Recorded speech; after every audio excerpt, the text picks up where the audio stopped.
Jadi untuk hari ini, insya-Allah kita akan sambung lagi. Sebagaimana perancangan saya, sepatutnya kita habis 50 asas ni sebelum Ramadan. Sebelum Ramadan. Tapi bila saya kira-kira, nampaknya macam tak sempat. Tapi tak apalah, mana yang kita dapat sahajalah. InsyaAllah mudah-mudahan Allah Subhanahu Wa Taala dapat pandu kita untuk menjalani kehidupan di dunia ini dengan lebih baik, dengan lebih berakhlak dan lebih lebih dekat kepada Allah Subhanahu Wa Taala. Amin, Amin insya-Allah. ya rabbal alamin. Jadi sebagaimana biasa, pendahuluan untuk kelas ataupun perbincangan kita, pendahuluannya saya kongsi dengan ibu-ibu, ayah-ayah, tuan-tuan, puan-puan, kaedah tadabbur yang saya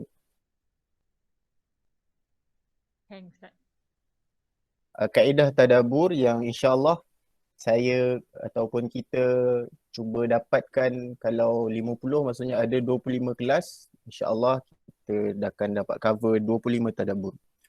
Untuk makluman tuan-tuan dan puan-puan juga, kelas nota daripada kelas kita ni, yang pertama memang tuan-tuan puan-puan boleh saja, saya tak ada masalah untuk sebarkan. Alhamdulillah, bahkan saya sangat-sangat berterima kasih kepada yang sudi untuk sebarkan. Mudah-mudahan dia ada kebaikan untuk kita bersama insya-Allah di sisi Allah Subhanahu Wa Taala. Dan apa yang saya bagi tahu melalui nota-nota ini akan saya compilekan dan saya akan buat penambahbaikan maklumat-maklumat tambahan, petikan-petikan daripada Quran dan hadis, yang tambahan petikan Quran dan hadis dan perkataan-perkataan para ulama yang akan insya-Allah akan saya cuba siapkan dalam bentuk buku dan insya-Allah akan saya berikan akan saya berikan pada tuan-tuan dan puan-puan pada penghujung kelas setelah saya siapkan. Dan boleh, tidak ada masalah, ia percuma, saya tidak akan tuntut apa-apa. Tuan-tuan boleh bagi, edarkan, nak cetak, nak ambil keuntungan daripadanya ke apa dan sebagainya. Tak ada masalah. Tak ada masalah. Terima kasih Ustaz. Syukran Ustaz. Ya, Alhamdulillah. mudah-mudahan. Amin, mudah-mudahan. Okey. Sebab Terima kasih Ustaz. ya, sama-sama insya-Allah. Burger jangan lupa bagi jugalah, burger. Boleh. Nanti insya-Allah saya akan hantar gambar burger dekat Ustaz Aziz. InsyaAllah. Gambar je. Okey. Okey, untuk hari ini kaedah tadabbur yang saya petik iaitulah untuk kita lebih lagi mendalami ataupun menghayati sesuatu ayat, iaitulah ta'allumu sunnati Nabi sallallahu alaihi wasallam wa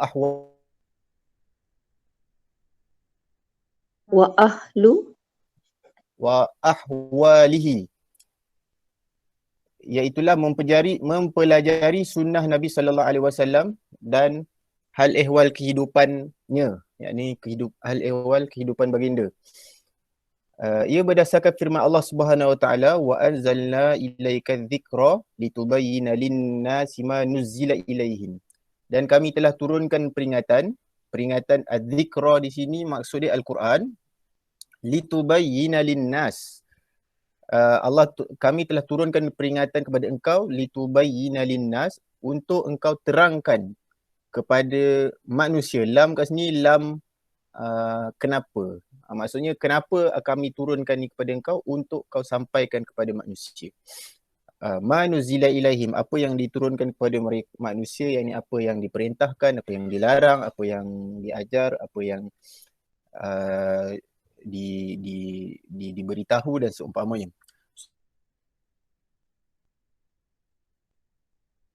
Itu bermaksud daripada ayat ni, maka kita dapat faham bahawa pentafsir ulung bagi Al-Quran ialah Nabi SAW dan kehidupan dia. Jadi untuk kita lebih mendalami sesuatu ayat, maka kita perlu lihat juga bagaimana hal ehwal kehidupan dan juga tata cara hidup Nabi SAW.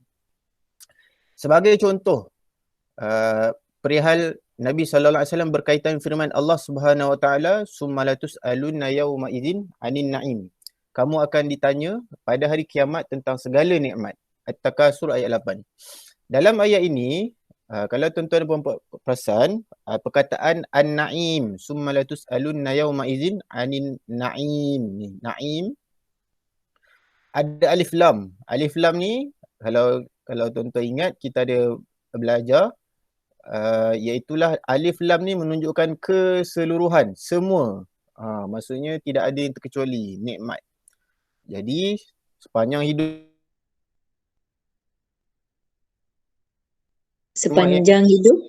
sepanjang hidup kita ni, setiap detik ada nikmat.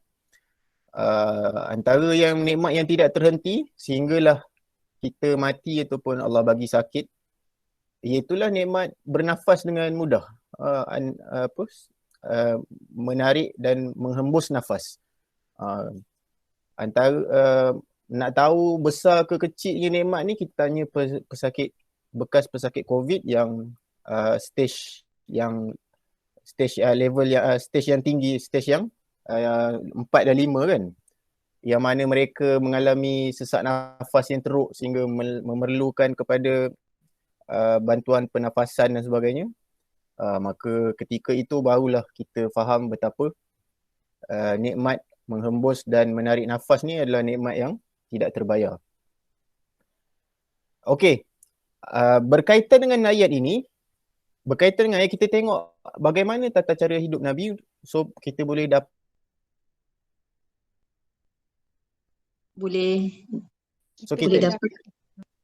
kita boleh dapat faham ayat ini dengan lebih berkesan dan lebih mendalam kalau kita melihat kepada bagaimana Nabi SAW dengan nikmat yang Nabi perolehi dalam kehidupannya. Okey.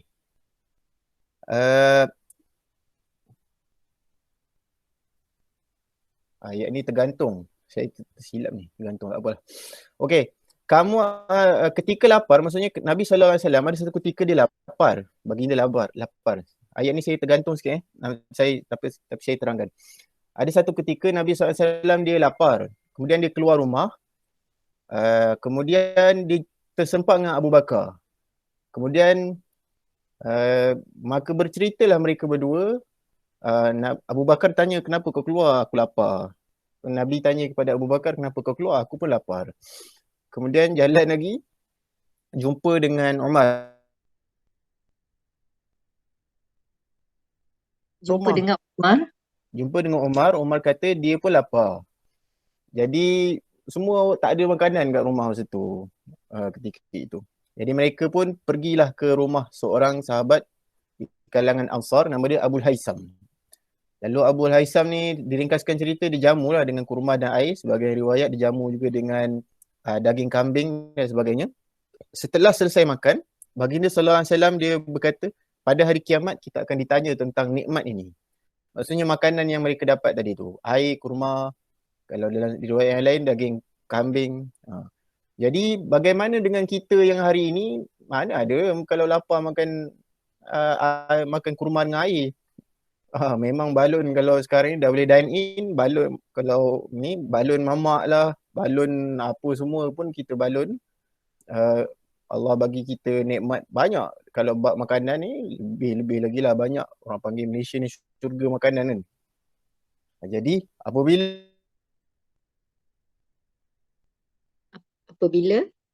kita melihat situasi Nabi, cerita tentang dia baginda dan para sahabat dapat makan kurma dan air, dan baginda kata mereka akan ditanya, kita akan ditanya tentang nikmat ini di akhirat kelak, maka sudah barang pasti kita lebih lagi banyak akan ditanya. Jadi mudah-mudahan segala nikmat yang kita perolehi ni, kita kena usaha betul-betul untuk elak daripada membawa kita kepada kemaksiatan. Walaupun kadang-kadang tergelincir, maka kita kena istighfar. Jadi semua nikmat mata, nikmat telinga, nikmat boleh bercakap, nikmat boleh berjalan, nikmat boleh menghirup nafas, boleh ada rezeki, ada duit, ada rumah, ada kereta, ada pakaian, ada benda yang boleh menutup aurat, ada kawan-kawan yang baik, ada jiran yang soleh, ada isteri yang solehah, ada anak-anak yang berjaya. Semua banyak sangat nikmat yang Allah bagi. Mudah-mudahan kita kena menjadi sebahagian daripada orang yang sedikit, iaitulah orang yang bersyukur. Wa qalilun min ibadiyasy syakur. Ustaz, termasuk nikmat belajar ilmu agama, ya Ustaz? Oh, sama juga. Nikmat ni adalah antara nikmat yang sangat-sangat ditakuti kalau kita tidak membawa nikmat belajar ni kepada mentaati Allah. Maksudnya kita tahu tapi kita tidak membawa kepada pengetahuan kita tu, tak membawa kepada ketaatan kepada Allah. Sebab itulah sebenarnya antara orang pertama yang diheret ke neraka bukan orang-orang awam, tetapi orang-orang yang membaca Al-Quran, orang-orang yang diberi ilmu agama. Mereka ini antara orang yang awal masuk neraka. Kerana apa? Kerana mereka membaca Al-Quran, kemudian mereka membacanya kerana ingin orang kata dia pandai membaca Quran. Suaranya sedap, tajwidnya bagus. Oh, untuk orang bagi tahu dia ni alim, pandai ilmu agama. Dia dekat dengan Tuhan. Nak orang cakap dia dekat dengan Tuhan. Nak orang puji dia. Maka dia orang yang pertama diheret jauh lah, insya-Allah. Bila baca hadis tu takutlah, saya pun takut sangat. Jadi tapi janganlah takut belajar.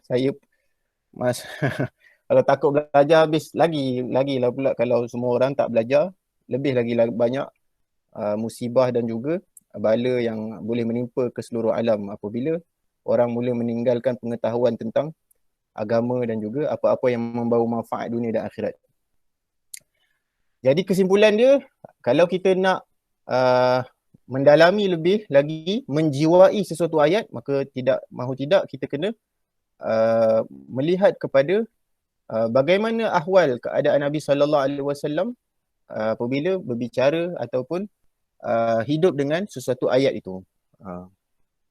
Okey, seterusnya motivasi tadabbur. Kata Imam Ajuri, Imam Ajuri ni adalah antara imam di dalam mazhab Hanbali.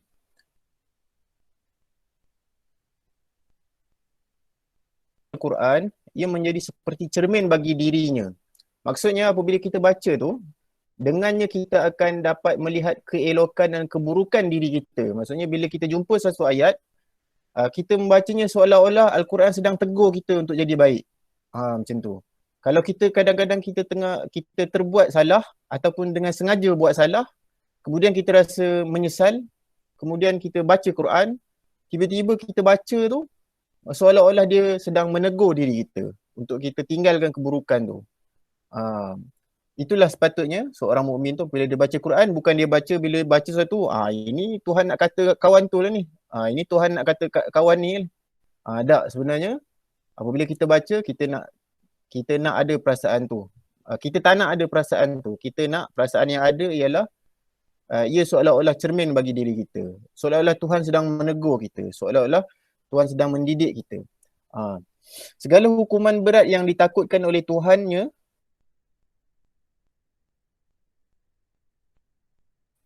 segala kenikmatan yang ditawarkan Tuhannya menjadikan dia penuh berharap. Sesiapa yang begini sifat bacaannya, maka dia telah membacanya dengan sebenar-benar bacaan. Al-Quran menjadi saksi dan syafaat kepadanya, peneman dan pelindung, memberi manfaat kepada dirinya. Manfaat itu dirasai ibu bapa dan anaknya di dunia dan akhirat. Maksudnya apabila satu orang dia membaca dengan sebenar-benar bacaan Quran, sebenarnya manfaat itu bukan pada diri dia saja, dia akan dirasai ibu bapa dia, anak-anak dia, bahkan orang di sekeliling dia. Ini saya petik daripada Akhlaq Hamalatul Quran, muka surat 27. Okey, kita masuk kepada asas ke-11. Sihir tidak akan berjaya dari mana sekalipun, dari arah mana sekalipun. Asas ini adalah daripada firman Allah Subhanahu Wa Taala, wala yuflihus sahiru haitsu ata. Dan ahli sihir tidak akan berjaya dari mana sekalipun.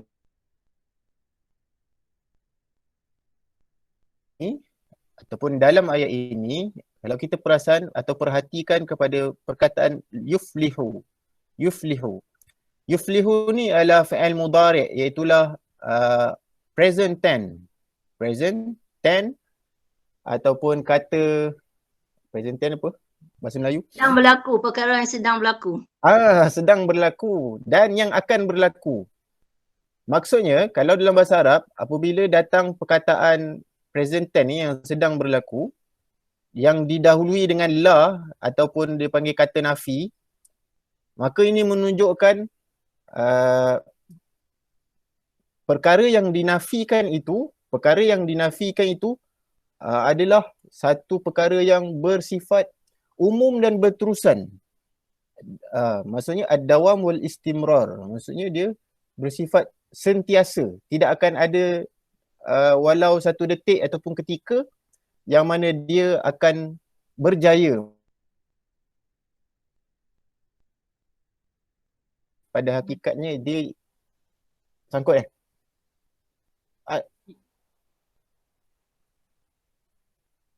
Sangkut Ustaz. Sangkut. Maksudnya apabila datangnya kata nafi kat sini, la, kemudian selepasnya present tense, maka kalau dari sudut bahasa dia menunjukkan tidak akan berjaya secara berterusan. Ahli sihir ni, ayat ni menunjukkan bahawa ahli sihir dia macam mana dia buat sekalipun, walaupun nampak dia macam berjaya, pada hakikat dia tidak pernah satu detik pun dia berjaya. Dan ini adalah apa yang Allah Subhanahu Wa Taala tetapkan bagi mereka-mereka yang melakukan amalan sihir. Okey. Latar belakang ayat. Ayat ini berkisah kejadian antara Nabi Musa dan ahli sihir Firaun. Kan bergerak seperti ular. Jadi ahli sihir ni, dia antara kerja dia akan menjadikan satu orang yang disihirkan itu, dia rasa macam antaranya dia dah buat tapi sebenarnya dia tak buat lagi. Ataupun dia tak buat lagi tapi dia rasa dia dah buat. Maksudnya ada satu lapisan yang menjadikan dia seakan keliru. Jadi sebagaimana ahli sihir Firaun ni, mereka menjadikan tali tu hakikat dia tak bergerak pun. Tapi dilihat seperti bergerak seperti ular. Jadi hal ini menjadikan Nabi Musa takut. Nabi Musa AS takut. Dan baginda juga bimbang orang ramai tertipu dengan sihir tersebut. Kan? Kerana apa? Kerana apabila orang takjub dengan perkara yang dilihat seolah-olah betul itu, maka mereka akan ditakuti terpercaya. Mereka mempercayai sihir tersebut. Jadi Nabi Musa bimbang yang itu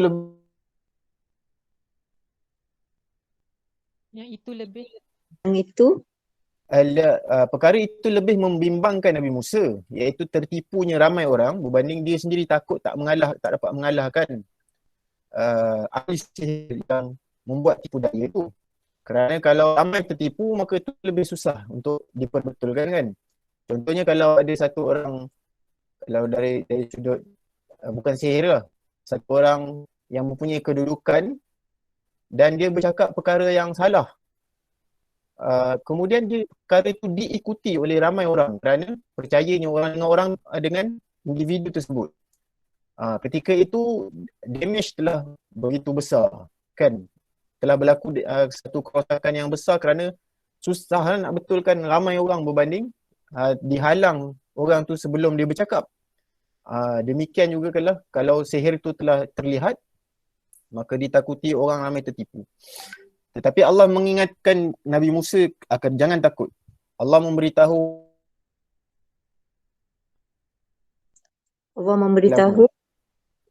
memberitahu bahawa perbuatan ahli sihir itu hanyalah tipu daya semata-mata dan tidak akan berjaya selama-lamanya.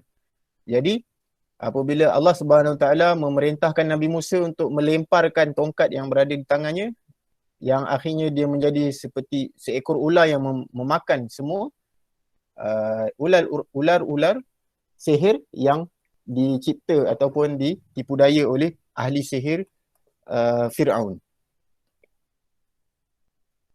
Okey, seterusnya, maksud sihir.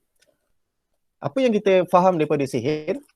Sihir ni, kalau yang kita nak, sihir ni dia ada dua kategori sebenarnya. Tetapi sihir yang menjadi kebiasaan, yang membawa kepada kekufuran, iaitulah sihir yang mana dia menjadikan syaitan sebagai perantara. dengan menyembah dan mendekatkan diri kepadanya untuk melakukan sesuatu kepada orang lain. Maksudnya sesuatu keburukan. Dia nak buat sesuatu. Maksud menyembah dan mendekatkan diri ni,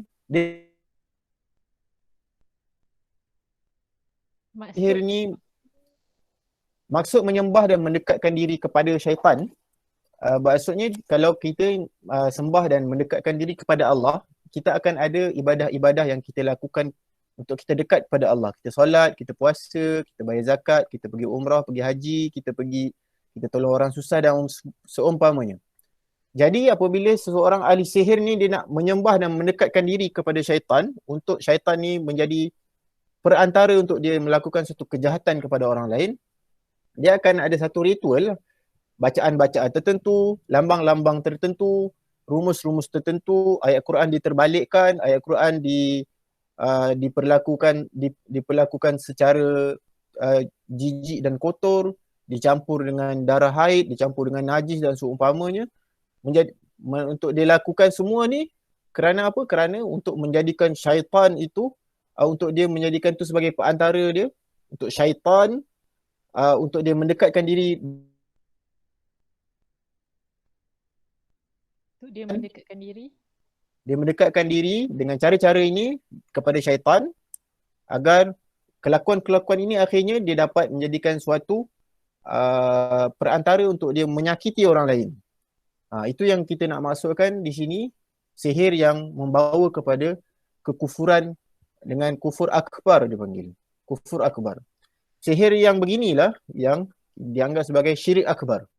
Syirik yang menyebabkan pelaku dia dan orang yang bersekongkol dengannya terkeluar daripada daerah Islam. Contohnya ahli sihir tu, ada satu orang Islam datang kepada seorang ahli sihir. Ahli sihir itu memang dia telah melakukan syirik, dan kita yang bersekongkol dengan mendatangi ahli sihir itu juga adalah turut sama kerana kita pasti akan diminta untuk mendekatkan diri kepada syaitan sebagaimana ahli sihir itu sendiri. Jadi perbuatan ini adalah perbuatan syirik akbar yang menyebabkan satu orang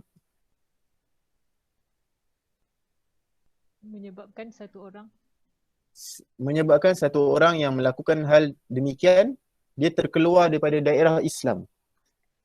Yang mana sekiranya dia ingin kembali kepada daerah ini, dia mestilah diminta untuk bertaubat dengan sebenar-benar taubat dan memperbaharui syahadah. Ustaz, maksud keluar dari Islam ni Ustaz, bukan murtad kah? Murtad. Okey. Okey, Asy-Syankiti berkata, penafian kejayaan secara mutlak kepada ahli sihir, maksudnya wala yuflihus sahiru tadi kan, wala yuflihus sahiru. Mana ayat ni? Wala yuflihus sahiru.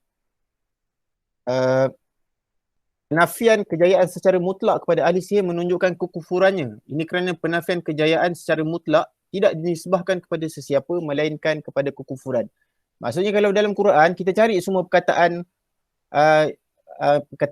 kejayaan ni, wala yuflih,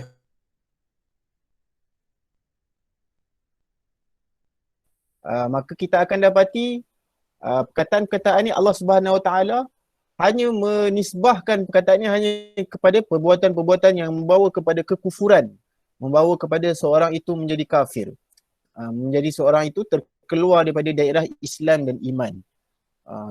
Adapun mereka-mereka yang masih di dalam daerah Islam, daerah iman, tetapi mereka melakukan maksiat, melakukan dosa-dosa besar, mereka tidak dianggap sebagai tidak berjaya secara mutlak. Mereka boleh berjaya sekiranya sekiranya Allah Subhanahu Wa Taala ingin ataupun berkehendak untuk dia tidak diseksa, dimasukkan ke dalam syurga, mungkin kerana ada kebaikan dia yang mana tidak diketahui oleh orang lain. Sebagaimana yang kita selalu dengar cerita tentang bagaimana seorang pelacur diampunkan dosanya oleh Allah Subhanahu Wa Taala hanya kerana memberi minum kepada seekor anjing, seekor haiwan. Anjing. Di dalam tu kata seekor anjing lah, dia ambil air pakai kasut dia, ambil air dalam telaga bagi anjing tu minum, anjing tu dahaga. Ya betul. Okey. Dalam satu hadis yang lain, Allah Subhanahu Wa Taala memasukkan satu orang wanita ke dalam neraka sedangkan dia adalah ahli ibadah. Kerana apa? Kerana dia mengurung kucing, dia tidak memberi makan dan juga dia tidak mengeluarkan kucing itu daripada kurungan untuk kucing itu makan, mencari makan sendiri. Lihat di situ, satu orang yang lahir dia adalah seorang yang jahat, tetapi ada, dia panggil di dalam hati dia ada bunga yang begitu mekar. Sifat kasih sayang dia, Allah ampun. Satu orang yang bagaimana ibadah dia tidak menjadikan hati dia penuh kasih sayang, dia siksa haiwan. Allah tak ampun dia. Bahkan Allah tak terima ibadah dia, Allah masukkan di dalam neraka. Okey. Contoh sihir. Ni antara contoh-contoh sihir yang biasa.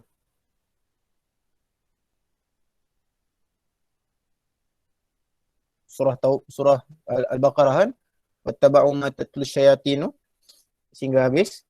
Iaitulah sihir yang mana menjadikan sehingga pasangan suami isteri berpisah, bercerai-berai.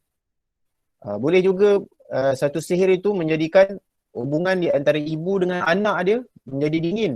Anak dia menjadi kurang hajar ataupun tidak menghormati ibu bapa.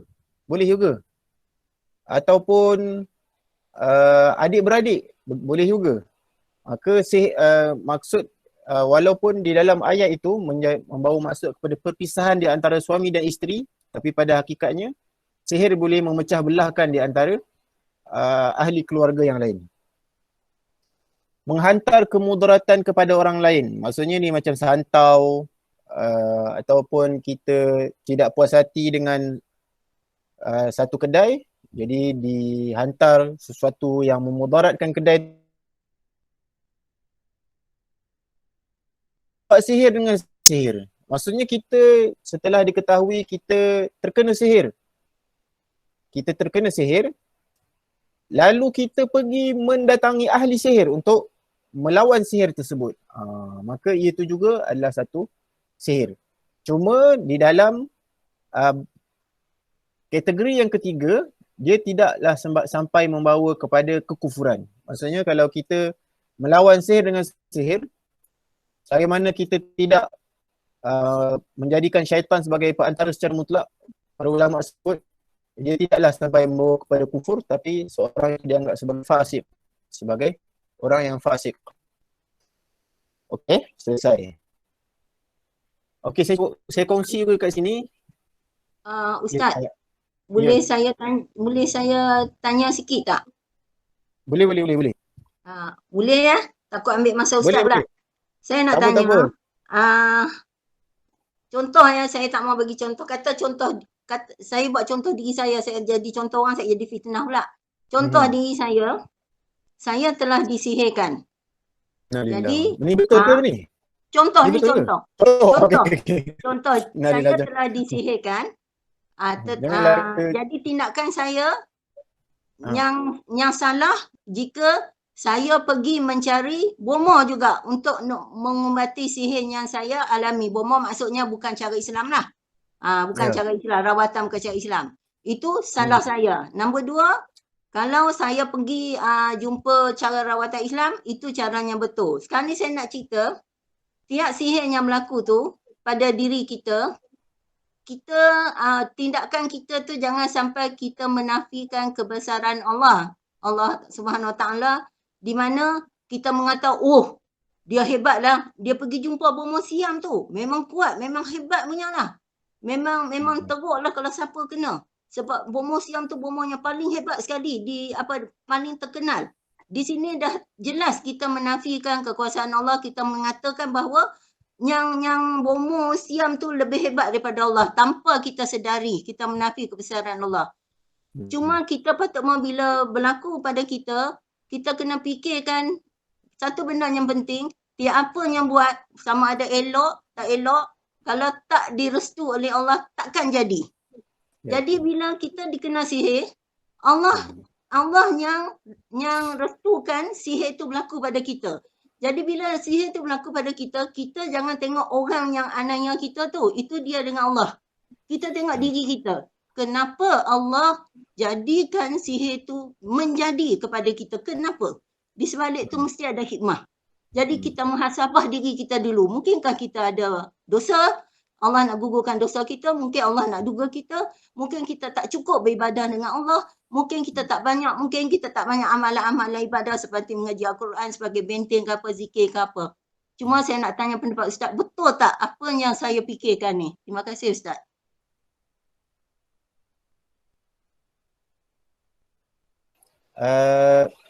Yang pertama, betul kita tak boleh nak kata seorang ahli sihir tu hebat. Kerana mereka bukan hebat, mereka pengecut. Itu yang pertama.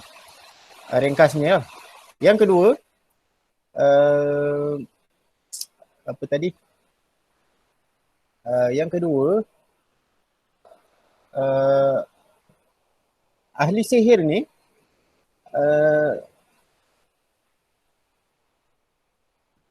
sihir ni terkena kepada kita, ni bukan masalah kita. Ni masalah orang yang dengki. Kita kalau kita tidak mendengki kepada orang lain, kita baik macam mana pun, kalau orang nak sihir, orang sihir. Ni bukan masalah kepada diri kita. Maksudnya, bukan kerana kita tidak dekat dengan Tuhan, bukan kerana kita maksiat kepada Tuhan. Orang yang maksiat lah kita kena sihir. Syaitan pun dia tak nak kacau lah, kita pun tengah langgang.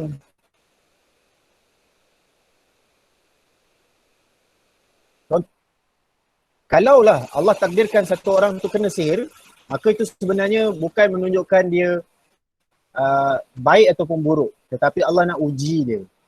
Allah nak uji dia. Bagaimana Allah Subhanahu Wa Taala menurunkan sesuatu tu, dia ada hikmah dia yang tertentu. Sebagaimana Allah Subhanahu Wa Taala mentakdirkan Nabi sallallahu alaihi wasallam terkena sihir. Nabi sendiri terkena sihir. Adakah kerana Nabi sallallahu alaihi wasallam lemah berbanding syaitan? Maka dia menjadi perbahasan di kalangan ulama. Maka para ulama mengatakan antara hikmah Allah izinkan sihir yang dilakukan oleh Labid Ibnul Asam, seorang Yahudi, kepada Nabi sallallahu alaihi wasallam, hikmah dia kenapa boleh terkenanya Nabi sihir ialah untuk diturunkan ayat 3 kul. Untuk 2 kul itu, mu'awwizatain. 2 kul. 2 kul iaitu kul a'udzu birabbil falaq dan juga kul a'udzu birabbin nas.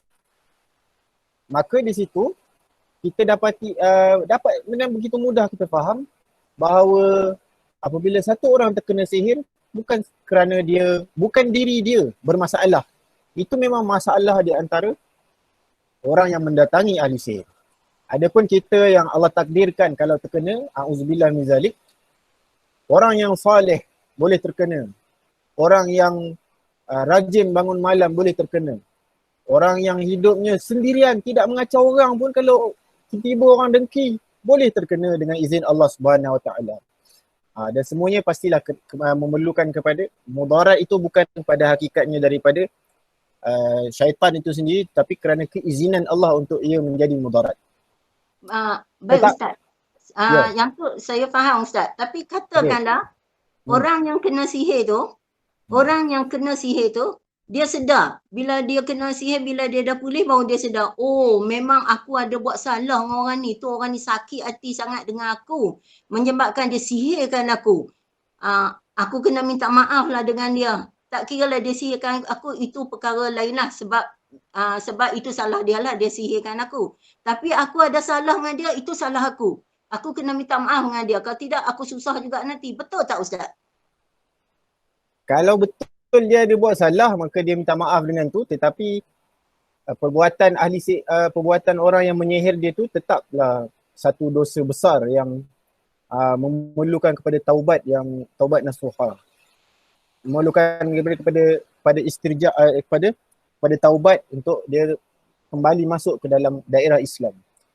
Bagi orang yang dia rasa dia ada salah tu, ialah betul lah dia minta maaf lah. Terima kasih Ustaz. Alright. Perlindungan daripada sihir secara asasnya, kalau kita telah melakukan segala apa yang Allah Subhanahu Wa Taala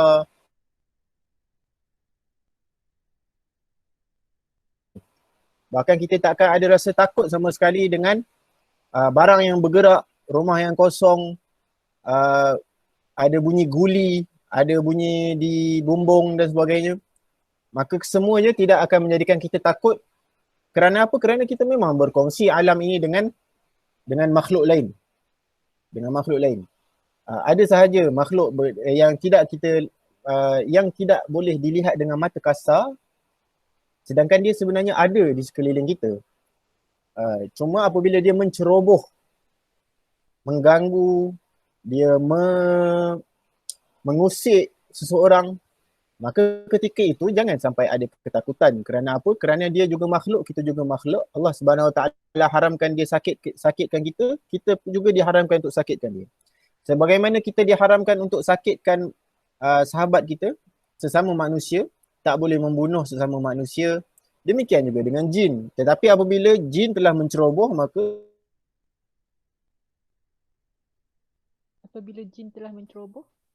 bukannya kita takut, tetapi kita membalasnya. Kita memperbetulkan pencerobohan tu.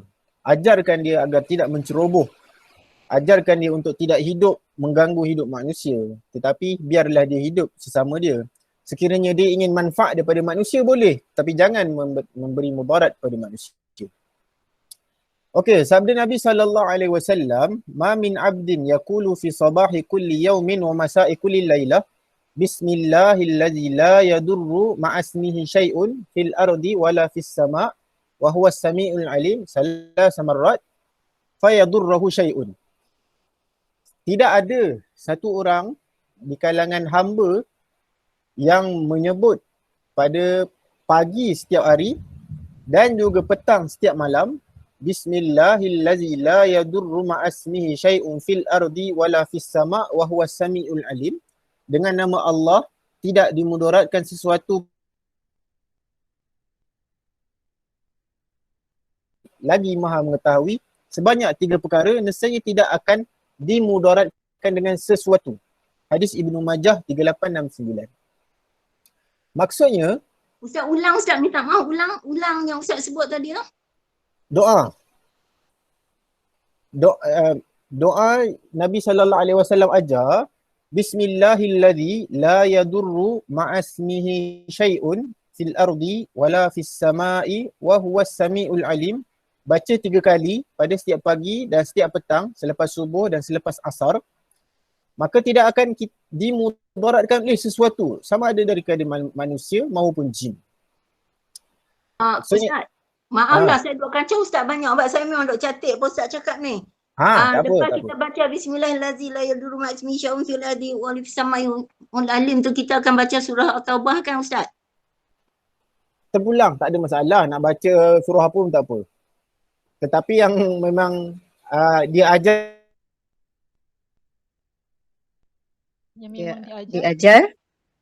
yang diajar secara khusus oleh Nabi SAW ialah doa ini. Bismillahirrahmanirrahim la yadurru. Ini Bismillah 5 tu ke Ustaz? Bismillah, saya tak tahu Bismillah 5. Yang tu bukan Bismillah 5 lain. Bismillah 5 lain. Nanti saya share benda tu kat WhatsApp ni. Bismillah banyak nombor ni. Mamak orang pakai agak Bismillah 70 lah, Bismillah 79. Kita selalu amal Ustaz Bismillah 5 dengan Bismillah 6 aja. Yang lain saya tak tahulah. Yang saya tahu 2 tu aja. Yang ni Bismillah lain. Nanti saya share dalam grup ni. Saya ada ayat tu. Tapi tak apa. Tetapi apa yang Nabi ajar ni, ini yang terbaik. Adapun kalau doa-doa lain yang tidak, maksudnya tidak bersalahan dengan syarak, tidak ada masalah untuk diamalkan. Tetapi ini adalah yang terbaik. Kerana apa? Ini yang ada jaminan. Maksudnya yang lain tu tidak ada jaminan. Mungkin sekadar pengalaman. Tapi yang ini ada. Yang ni ada jaminan? Yang ada jaminan daripada Nabi SAW. Adapun yang lain tidak ada jaminan. Lebih kepada pengalaman. Sabda Nabi SAW, "Man nazala manzilan wa qala a'udzu bikalimatillahi tammati min syarri ma khalaq lam yadurruhu syai'un hatta yarhal min manzilihi zalik." Sesiapa yang masuk ke sesuatu kawasan, kemudian dia mengucapkan, "Aku berlindung dengan kalimah-kalimah Allah yang sempurna daripada segala kejahatan yang dicipta," maka dia tidak akan ditimpa mudarat sama sekali sehingga dia beredar daripada tempat tersebut. Maksudnya kalau kita contohnya bercuti, kita datang masuk ke satu bilik di sebuah hotel, maka kita baca dahulu doa ini sebelum kita buat perkara lain di dalam bilik tersebut. Buang air ke, mandi ke dan sebagainya. Maka masuk-masuk saja. Maka diberikan salam, Assalamualaikum wa ala ibadillahi salihin kalau kau tempat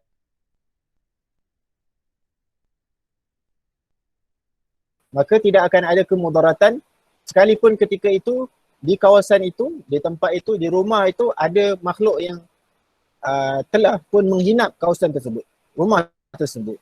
Maka kita tidak akan diberi mudarat. Mungkin kena kacau, mungkin kena usik, tetapi tidak ada mudarat sama sekali sekiranya kita telah membaca dengan penuh keyakinan, meminta Allah lindungi kita dengan kalimah-kalimah dia yang sempurna.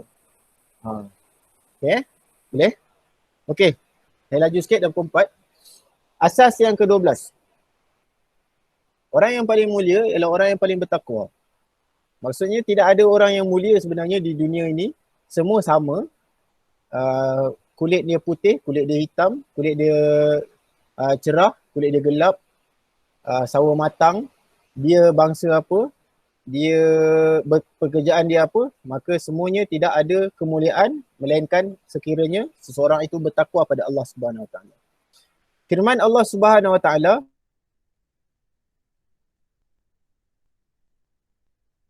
kamu di sisi Allah ialah orang yang paling bertakwa. Surah Al-Hujurat ayat 13. Dalam ayat ini, suka saya nak share iaitulah perkataan atqakum. Perkataan atqakum. Atqakum ni dan juga akramakum, ini dipanggil isim tafdil. Kata tafdil. Tafdil ni kalau dalam bahasa Melayu, kata yang kita nak lebihkan satu perkara daripada perkara yang lain. Kalau di sini akram, maksudnya orang yang paling mulia. Ada sahaja orang lain yang mulia, tetapi orang yang paling mulia di sisi Allah ialah atqakum, orang yang paling bertakwa. Maksudnya kat sini paling. Orang lain, maksudnya orang yang bertakwa ini mungkin ramai, tetapi kemuliaan dia di sisi Allah, tingkatan kemuliaan dia adalah menurut tingkatan takwa dia. Maksudnya satu orang yang lebih bertakwa, Maksudnya? satu orang yang lebih bertakwa daripada orang lain, maka dia lebih mulia di sisi Allah. Tetapi masalah dia ialah ketakwaan ni bukan satu perkara yang boleh dilihat ataupun diketahui oleh manusia. Maksudnya kedudukan dia hanya Allah Subhanahu Wa Taala yang tahu. Kerja kita hanya untuk nak cuba dapatkan kepada maqam ataupun darjat tersebut sahaja. Latar belakang ayat. Selepas Allah menceritakan larangan mencela antara satu sama lain.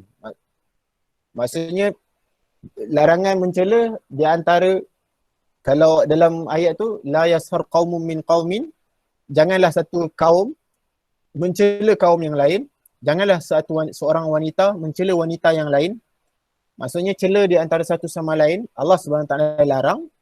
Di mana saling mencela adalah antara petunjuk merasa diri lebih baik daripada orang lain. Kalau kita cela orang lain, kita perlekehkan orang lain,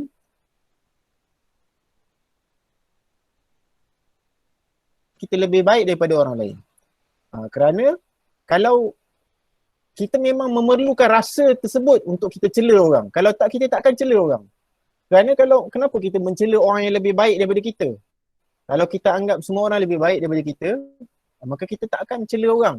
So apabila kita mencela orang, berarti kat situ ada unsur tersebut. Kan? Maksudnya kita merasakan kita lebih baik daripada orang yang kita cela tu. So barulah boleh kita cela orang tu kan. Jadi ini menunjukkan satu petunjuk yang sangat besar dan bahaya apabila kita merasa diri lebih baik daripada orang lain. Kerana ini adalah sifat yang menyebabkan iblis dilaknat sehingga hari kiamat. Kemudian Allah melarang bersangka buruk terhadap orang lain.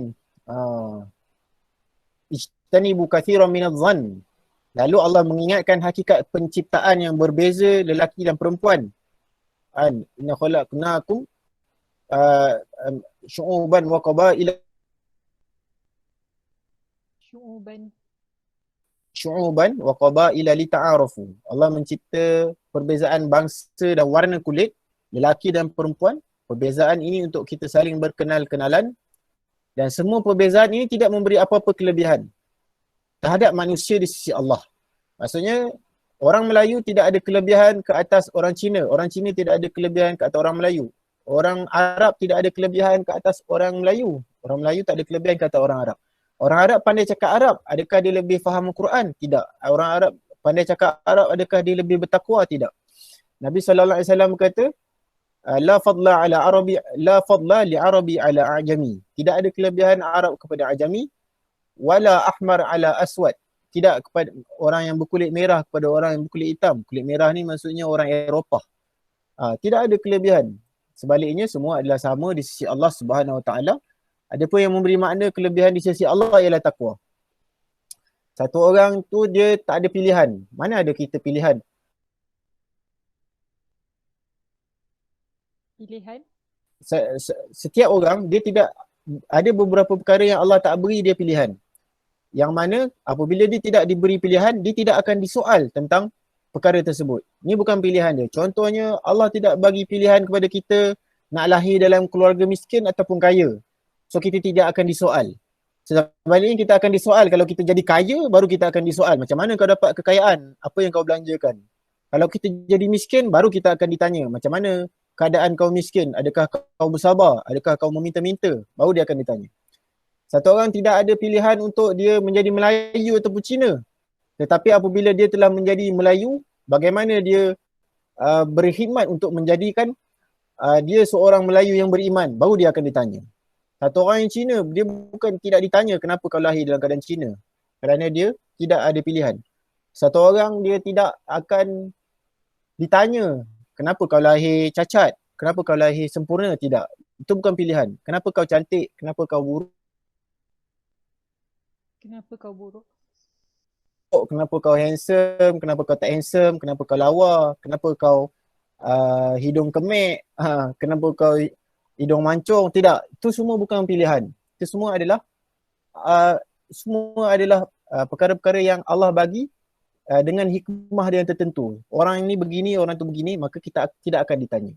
Sebaliknya apabila kita, bagaimana kita menggunakan semua benda yang Allah bagi itu untuk membawa kita kepada Allah Subhanahu Wa Taala, barulah kita akan ditanya. Apabila kita dilahirkan cantik, bagaimana kecantikan itu kita pelihara, bagaimana kecantikan itu membawakan kita kepada ketaatan kepada Allah. Dan seterusnya demikianlah.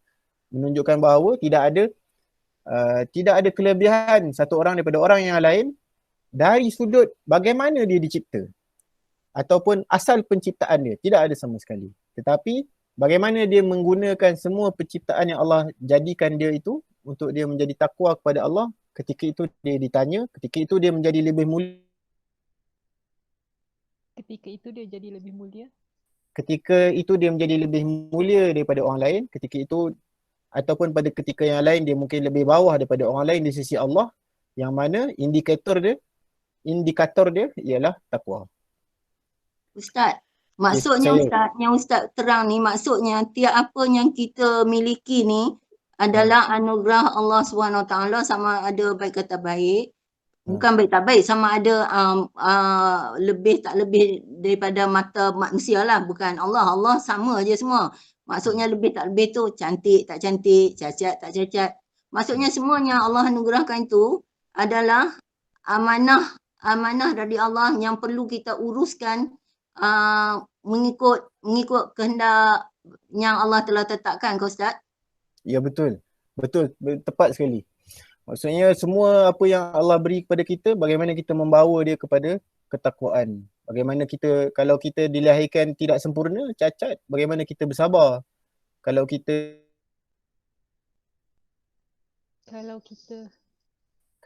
dilahirkan cacat, bagaimana kita bersabar. Kalau kita dilahirkan sempurna, bagaimana kita bersyukur.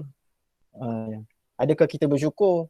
Adakah kita masih lagi meminta-minta nikmat yang lain, sedangkan nikmat kesempurnaan tubuh badan pun kita tidak, ataupun kita belum habis nak kita syukurkan kepada Allah Subhanahu Wa Taala. Demikianlah yang seterusnya, harta yang banyak, harta yang sedikit, anak yang ramai, tak ada anak, isteri yang ramai, tak ada isteri, dan sebagainya. Last kali Ustaz, maaf Ustaz, last kali saya baru terfikir bila Ustaz cakap tu, maksudnya sekarang ni bila kita menghadapi musibah jadi benda yang tak elok bagi kita, sebenarnya ada kala musibah tu menjadi rahmat bagi kita, sebab bila kita menghadapi musibah, kita lebih dekat lagi pada Allah, kita lebih bergantung harap pada Allah, kita lebih meminta pertolongan Allah. Tapi ada lagi satu, bila kita diberi kesenangan, kita ingat itu satu rahmat. Tapi ia adalah musibah lebih besar kan Ustaz, kalau bila dia dapat kesenangan itu dia lalai, dia dah mula-mula nak jauh diri daripada Allah, tak ada masa, dah sibuk sangat dengan kesenangan yang diberi. Terima kasih Ustaz. Ya, betul. Sekali lagi memang betul tepatlah apa yang Hajah sebutkan. Satu orang dia kaya, kemudian dia lebih jauh, maka itu bukan satu nikmat, sebaliknya bala. Yang kita sebut sebagai istidraj kan. Sanastadrijuhum min haitsu la ya'lamun. Kami akan memberikan istidraj kepada orang-orang tertentu tanpa dia ketahui. Dia dapat nikmat yang banyak, tapi apabila contohnya perniagaan dia maju, solatnya lewat, perniagaannya maju, dia sombong dan sebagainya, maka itu bukan nikmat tapi adalah bala. Okey, menghina orang adalah sifat jahiliah. Maksudnya apabila kita tahu bahawa di antara manusia dengan manusia yang lain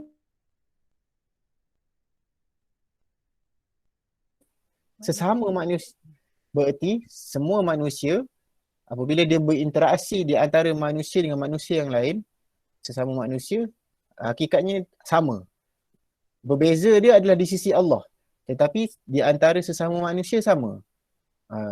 Sama ada dia bekerja di Indah Water, menguruskan najis-najis tinja kita yang kita dah buang, ataupun dia bekerja alam flora, bekerja mengangkat sampah. Adakah dia lebih hina daripada satu orang yang menjadi CEO di syarikat-syarikat besar, syarikat-syarikat yang listed di bursa? Tidak. Dia tidak langsung hina di sisi mereka-mereka yang lebih tinggi pangkat jawatan, dia tidak sama sekali. Sebaliknya semua sama. Maka apabila sama, tidak boleh menghina. Tersebut satu kisah di mana telah sampai kepada Nabi sallallahu alaihi wasallam tentang Abu Zar. Abu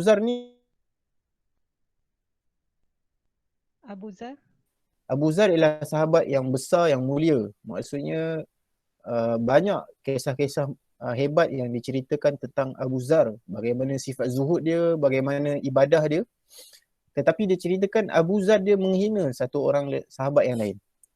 Sahabat tu dia, mak dia kulit hitam, dia panggil ya bena sauda, dia panggil wahai anak perempuan yang berkulit hitam. Kerana apa? Kerana dia adalah sikit salah faham lah di antara satu sama lain. Dia macam kalau kita sekolah kecil-kecil dulu main ejek-ejek, ni satu ni lah budaya yang sangat tak baik lah. Saya pun dulu terbabit jugalah masa sekolah rendah ni. Dia ada satu budaya tau, sekolah rendah dulu panggil kawan-kawan semua dengan nama bapak. Ya Allah ya Tuhanku, Allah ampunlah dulu kecil-kecil. Panggil nama bapak. Maksudnya dia jadi satu kebiasaan hina-menghina ni, dah jadi macam tak menghina pula. Tapi sebenarnya memang tak betul sama sekali. Mudah-mudahan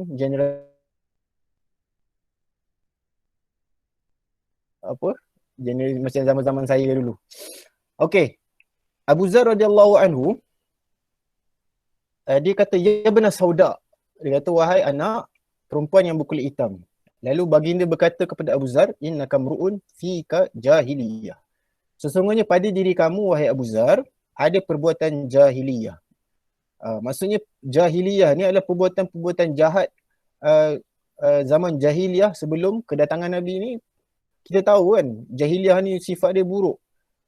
Dia merompak, dia menghalang orang di tengah jalan, rompak tengah jalan. Kalau sekarang ni dia panggil apa? Yang kita panggil apa, orang yang rompak tengah jalan ni? Pembuli jalan raya. Kemudian tawaf dalam keadaan bogil, menindas orang-orang yang lemah, maka ini sifat-sifat jahiliah, sifat-sifat buruk yang memang sebati dalam jahiliah.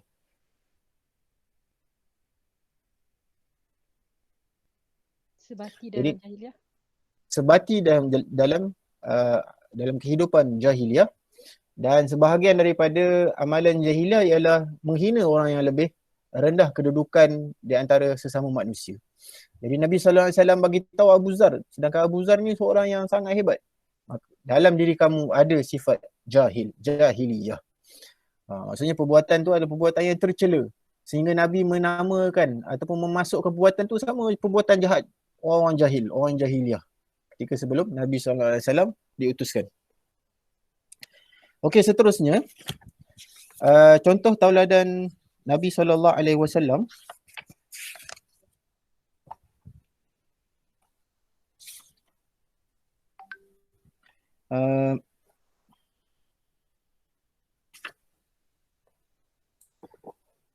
Okey, seterusnya contoh Nabi SAW bagaimana menunjukkan manusia ni sama, ataupun Nabi nak bagi tahu bahawa Nabi nak bagi tahu bahawa orang kulit putih, kulit hitam, orang kaya, orang miskin, orang lemah, orang cacat, orang sempurna, semua tak ada beza. Ada beberapa perkara yang nampak betul Nabi nak bagi tahu, nak ajar kepada umat dia. Yang pertama, Nabi SAW ketika pembukaan kota Mekah, Nabi suruh Bilal naik ke atas Kaabah. Bilal yang diseksa ketika zaman sebelum hijrah. Bilal yang diseksa di tengah panas, dihimpap dengan batu, yang dihina. Dia adalah orang kulit hitam daripada Habsyah, daripada Ethiopia. Nabi suruh Bilal naik Kaabah. Nak bagi kepada orang-orang pembesar Mekah ni terhina. Nak bagi tahu bahawa tidak ada beza manusia ni, bagaimana dia sesama manusia. Tapi yang nak tunjuk Bilal ni dia dimuliakan kerana apa? Kerana Allah taufik, bagi dia taufik dan memberikan dia hidayah dan memberikan dia kemuliaan kerana takwa. Jadi nak tunjuk tu, Nabi tunjuk, Nabi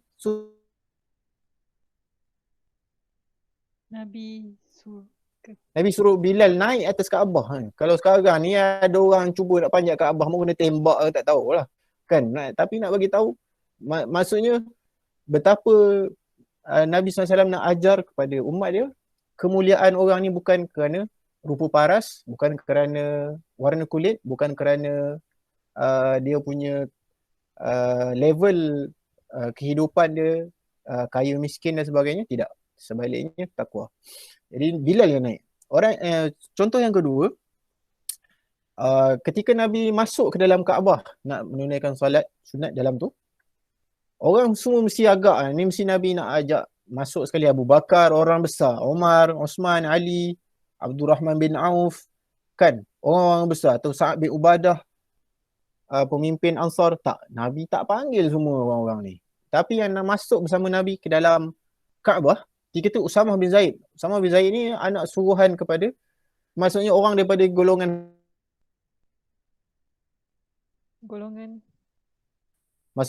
daripada golongan hamba. Yang kedua Bilal. Bilal orang kulit hitam tadi yang tak ada kedudukan langsung dalam level masyarakat. Dan yang ketiga Uthman bin Talhah ni, dia adalah penjaga kunci Kaabah. Maksudnya ni pun nak bagi tahu tentang kemuliaan tu bukan kerana kedudukan di sisi manusia. Yang ketiga, diceritakan Nabi SAW dalam ni hadis riwayat Ahmad, Nabi dia peluk seorang orang kampung lah, dipanggil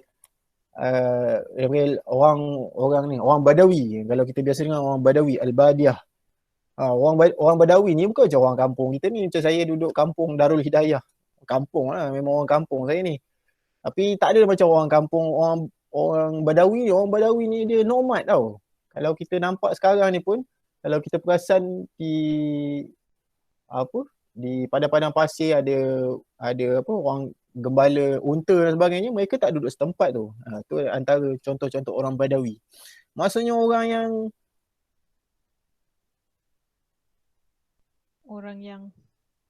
yang tidak ada kedudukan, pakaiannya mungkin compang-camping. Sekarang orang kampung hebat, masuk bandar bukan main, kalah orang bandar kan kalau orang kampung masuk bandar. pakai cepat camping, busuk dan sebagainya. Nama dia Zahir bin Haram. Zahir ni dia kalau dia datang ke Madinah untuk berniaga, dia mesti ada benda nak bagi kat Nabi hadiah. Ada satu ketika Zahir ni dia datang, dia berniaga kat pasar Madinah, kemudian Nabi SAW peluk daripada belakang. Kemudian dia pun, Nabi kata, siapa nak beli kulit hitam ni, budak kulit hitam ni?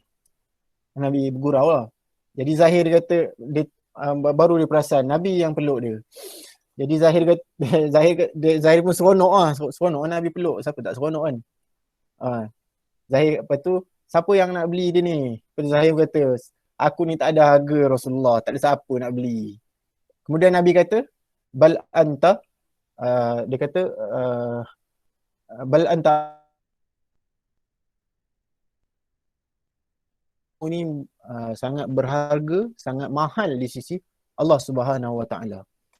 Nampak tu, Nabi peluk orang kampung. Maksudnya kalau kita tahu kisah Nabi SAW ni, semua orang akan rasa Nabi paling rapat dengan dia. Contohnya Nabi Abu Bakar rapat dengan Nabi. Abu Bakar kata, aku ni Nabi paling rapat dengan aku. Kemudian tanya orang lain pun kata Nabi rapat sekali dengan aku. Semua orang rasa macam tu. Menunjukkan bahawa Nabi SAW dia bagi satu suri teladan yang sangat hebat. Satu lagi contoh, saya tak masukkan dalam ni, nanti cuma saya nak kongsi. Ali bin Husain bin Ali bin Abi Talib, yang dikenali sebagai Zainal Abidin, ni cucu kepada Ali bin Abi Talib lah, cucu. Iaitulah anak kepada Husain. Beliau tinggal di Madinah. Kalau dia masuk ke dalam masjid,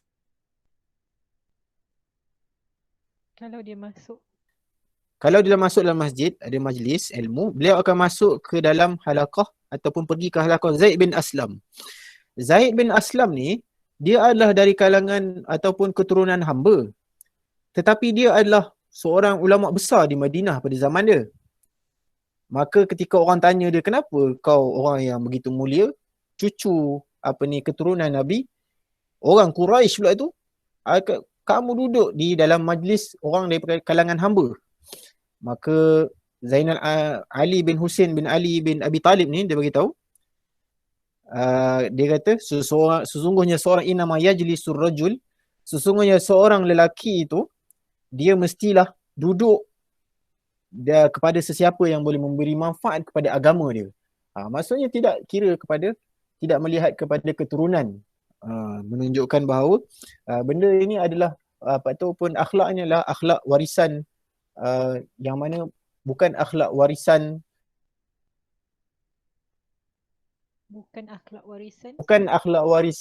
turun-temurun datuk nenek kita di kalangan orang Melayu sahaja, tetapi ini adalah akhlak yang akhlak yang agama ajar melalui Nabi SAW. Okey. Sikit lagi, pujian Al-Quran pada takwa bukan individu. Kalau kita tengok dalam Quran, Ibn Taymiyah sebut tidak ada satu pun ayat Al-Quran yang memuji atau mencela individu kerana nasab dia. Maksudnya kita ni bukan mulia kerana nasab. Adapun pujian diberikan kepada orang yang beriman dan bertakwa, dan celaan diberikan kepada kekufuran, kemaksiatan dan kefasikan. Yang ini saya petik daripada Daqaiqut Tafsir, jilid 2, muka surat 23. Okey, kaitan takwa dengan akhlak. Perumah takwa ialah hati. Nabi kata at-taqwa hahuna, kan? Nabi kata wa yushiru ila sadrihi salasa marrat. Nabi tunjuk kepada dada dia 3 kali. Berkata takwa ni kat sini, kat hati. Apa yang menghasilkan takwa dengan hati ni ialah latihan dia dengan melalui ibadah. Contohnya apabila kita puasa, Allah kata la'allakum tattaqun. Contohnya ketika kita sembelih binatang.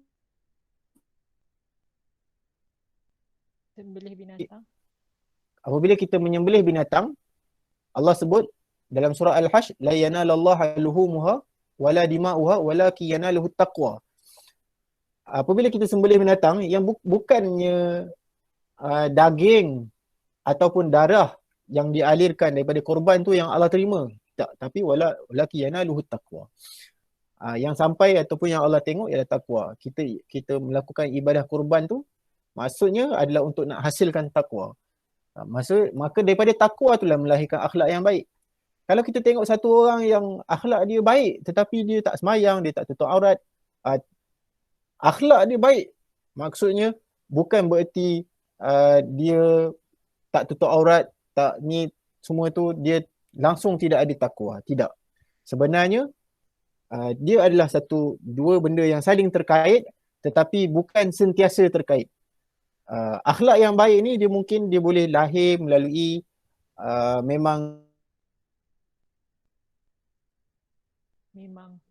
memang dilahir dalam keluarga yang tutur katanya lemah lembut, ataupun dalam suasana dia memang hidup dalam suasana yang menjurus dia kepada berakhlak dengan akhlak yang baik.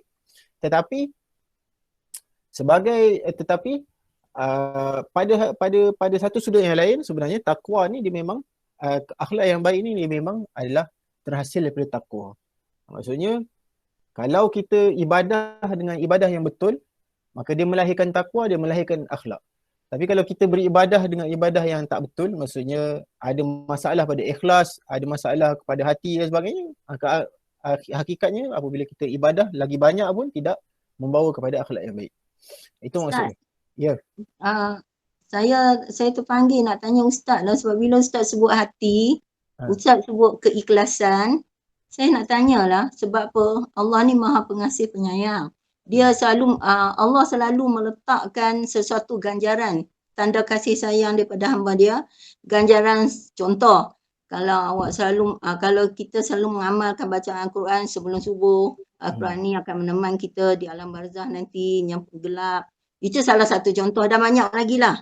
Dan kalau baca ni pahala dia 2 tahun, kalau puasa pahala dia 3 tahun, 4 tahun, segala-gala itulah contoh. Cuma saya nak tanya di sini, jika seseorang tu dia buat ibadah, dia kira aku buat ibadah ni sebab ni pahala dia lebih banyak pada yang ni, aku amalkan yang ni sebab yang ni pahala lebih banyak daripada aku amalkan ni, pahala ni kurang sikit. Di mana letak keikhlasan hati orang yang beribadah tu? Sebab apa? Kita bila ibadah, kita lillahi ta'ala, ikhlas kerana Allah. Kita tak kira dah pahala apa ke apa, kita buat tu lillahi ta'ala. Yang nak bagi pahala tu, itu hak Allah. Cuma saya nak tanya Ustaz tu lah, kalau orang yang dia berkira-kira sangat, yang ni lebih lagi, yang ni kurang, aku tak nak buat, yang ni lebih lagi. Macam mana Ustaz? Okey. Yang pertama,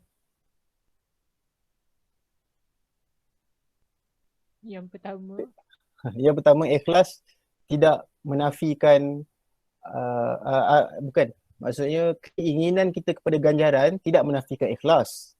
Kerana Nabi ajar Nabi sallallahu alaihi wasallam dia ajar untuk kita minta syurga. Maksudnya kita mengharapkan ganjaran. Dan mana ganjaran itu sebenarnya motivasi. Dia tidak merosakkan ikhlas. Itu yang pertama. Yang kedua, bukan tak boleh kita memilih-milih ibadah. Kalau ibadah wajib memang tak boleh pilih lah. Memanglah kena buat semua ibadah wajib. Bukannya tengok pada ganjaran lagi. Sebab dia kalau kita tak buat dia jadi dosa kan. Tetapi kalau ibadah sunat, kalau kita memilih-milih kerana kita bukan satu orang yang mampu nak buat banyak ibadah. Contohnya,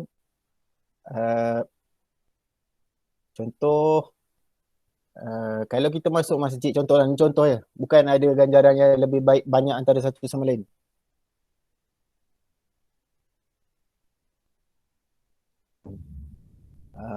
Contohnya solat subuh, dah azan, jadi kita pun solat sunat tahiyatul masjid, gabungkan sekali dengan solat sunat fajar. Maksudnya dua niat, satu ibadah. Maksudnya tahiyatul masjid pun dapat, solat sunat fajar pun dapat.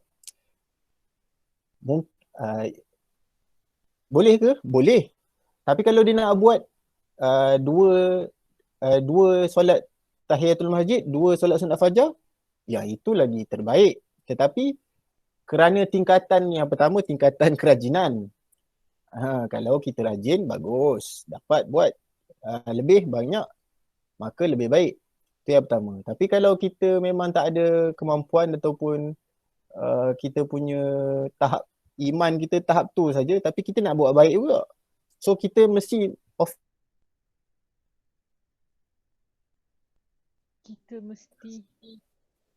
kita mesti apa tadi ya? Kalau kita memandangkan ibadah ni dia ada kaitan dengan iman. Jadi apabila satu orang tu iman dia naik, mungkin dia akan buat semua. Tapi kalau satu orang tu ketika iman dia tengah berada di tahap so-so, kan, sedang-sedang saja. Jadi ketika itu baguslah kalau dia memilih berdasarkan ganjaran. Kerana ganjaran tidak menafikan ikhlas.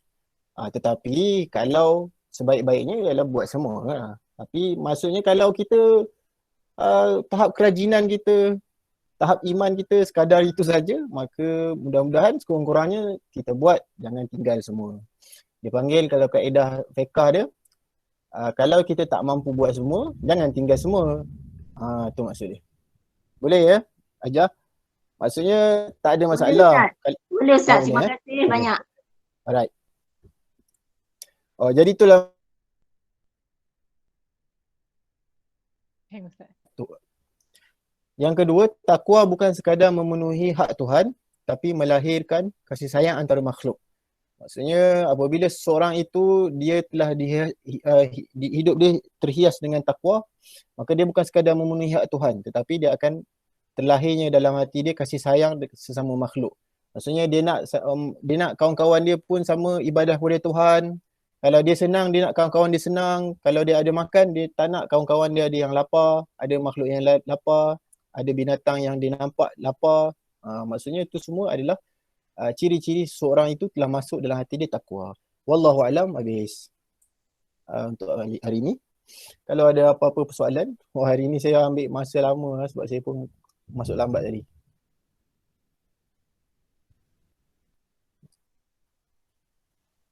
Ada apa-apa soalan? Kalau tak ada, lama dah dapat setengah dah.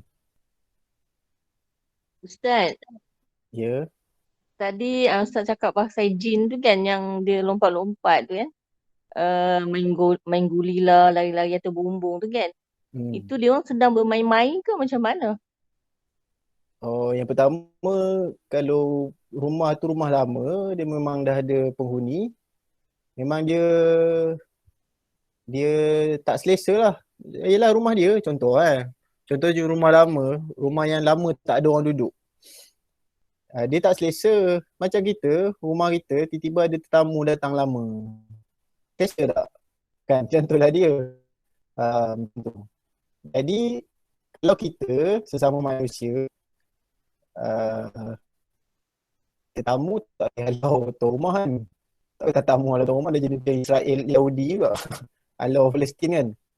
Tapi, kalau jin, tu bukan rumah dia, cuma dia pun datang kat situ. Orang buat kat situ. Kemudian lama tak ada orang, dia pun duduk situ. Jadi kita akan ada lah satu toleransi di antara penghuni tu dengan jin tersebut. Jin tersebut? Kalau dia tak nak pindah, cuma jangan kacau lah. Aku tak kacau kau, kau tak kacau aku. Macam tu lah. Ataupun perjanjian lah macam kita tahu macam perjanjian maksudnya di antara manusia dengan jin tu bukan perjanjian maksudnya ada pulut kuning apa, bukan. Maksudnya contohnya kita tawarkan dia kawasan baru, duduklah kat hutan mana, semak mana yang tidak ada manusia duduk sebagainya. Macam tu lah. Ustaz, maksudnya dia bunyi menggoli ke ketuk ke apa tu sebenarnya dia nak menakutkan kita kot Ustaz? Ya, dia menakutkan, dia tak selesa kita ada. So sebenarnya kita sendiri pun boleh walaupun kita bercakap dia tidak ada respon, tetapi boleh je. Dia kata aku tahu kau ada kat sini. Rumah ni aku beli, rumah ni aku bayar sewa. Kau bayar sewa, contoh lah. Boleh bergurau pun boleh. Takut. Alhamdulillah lah Allah tak bagi kita nampak rupa-rupa orang-orang ni. Kalau nampak astaghfirullahalazim mau pensan hari-hari. Ustaz nak tanya satu lagi Ustaz. Last saya banyak tanya, maaf lah Ustaz sebab saya nak tahu. Tak apa. Saya tanya. Saya nak tanya lagi satu. Aduh, apa dia dah lupa apa aku tadi nak tanya. Tak apa. Boleh tanya dalam grup pun boleh. Tanya next class lah. Sebab apa ni Allah tak bagi saya tanya kot soalan ni. Tak apalah. Tak apa. Tak ingat. Nanti insyaAllah boleh dalam grup boleh. Okey, tak ada Masalah apa-apa sekarang, lagi. masalah sekarang ni setiap rumah ada benda-benda tu Ustaz. Bukan rumah setiap je. malam. Setiap kawasan kat mana-mana. Kalau di apa semak-semak yang ataupun di kubur lama contoh. Kalau Tengah macam main di guli macam tu lah. Dia main guli apa semua lah. Memang main lah. Dia tengah main-main lah maksudnya. dia nak tahu dia seronok tahu lagi kalau kita tengok cerita hantu kat TV ke kat YouTube ke, kita tengok cerita hantu kita takut. Lagi dia seronok, lagi dia kacau. Macam tu lah. Baru saya ingat Ustaz yang saya nak tanya. Ha. Saya biasa tengok rawatan Ustaz. Di mana dia buat rawatan Islam. Memang betul dia baca doa, dia baca ayat-ayat ruyah apa semua tu. Dan selepas tu dia tanya tu, awak jin Islam ke jin ke Islam? Jadi orang yang kena sihir tu jawablah dia jin bukan Islam. Lepas tu orang yang buat rawatan Islam tu, selalunya kita panggil ustaz kan yang buat rawatan Islam tu. Ustaz tu kata, sekarang aku nak ajak kau masuk Islam. Kau nak tak? Lepas tu mula tu jin tu memang nafikan tak maulah. Dia tak mau. Tapi ustaz tu pujuk, saya kata tak nak, kau nak masuk neraka esok ke apa semua. Akhirnya kan jin tu setuju nak masuk Islam dan dia angkat syahadah. Ustaz, bolehkah benda tu berlaku Ustaz? Itu yang saya nak tahu tu. Masuk Islam boleh. Jin ramai yang kebanyakan yang kacau ni memang banyak jin kafir, jin yang bukan Islam, jin yang belum Islam. Tetapi ada je jin yang memang Islam yang Islam ramai. Jin pun ada, Muslim dia nakal. Kalau dia kafir lagilah dia lagilah suka kacau orang Islam kalau dia bukan Islam. Lebih lagi. Boleh tak kita ajak dia masuk Islam? Boleh. Bahkan memang ada banyak sejarah jin berjaya diislamkan sejak zaman Nabi SAW kan. Dengar Nabi baca Quran. Contohnya Nabi balik daripada Taif, kemudian Nabi sedih, dia turun kat satu lembah, kemudian Nabi doa, Nabi solat, kemudian jin ramai masuk Islam. Kemudian semua jin tu dia balik kepada kawasan dia, pada kaum dia. Jin tu dakwah orang masuk Islam juga atas asbab dia dapat hidayah ataupun dia di Islam di tangan Nabi dan dia ajar pula Islam kepada kaum dia. Apa kita tutup dah 4:30 pun. Aku qauli hadza astaghfirullahalazim li wa lakum wa lisa'iril muslimin. Astaghfirullahalazim.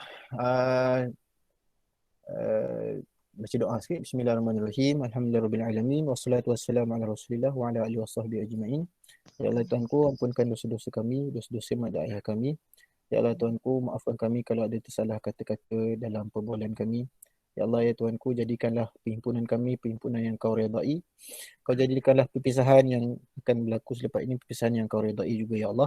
Sallallahu ala sayyidina Muhammad wa ala alihi wasahbihi wasallam. Alhamdulillahirabbil alamin. Subhanakallahumma bihamdika asyhadu an la ilaha illa anta astaghfiruka wa atubu ilaik. Wal 'asr innal insana lafi khusr illa alladziina aamanu wa 'amilus shalihat. Wassalamualaikum warahmatullahi wabarakatuh.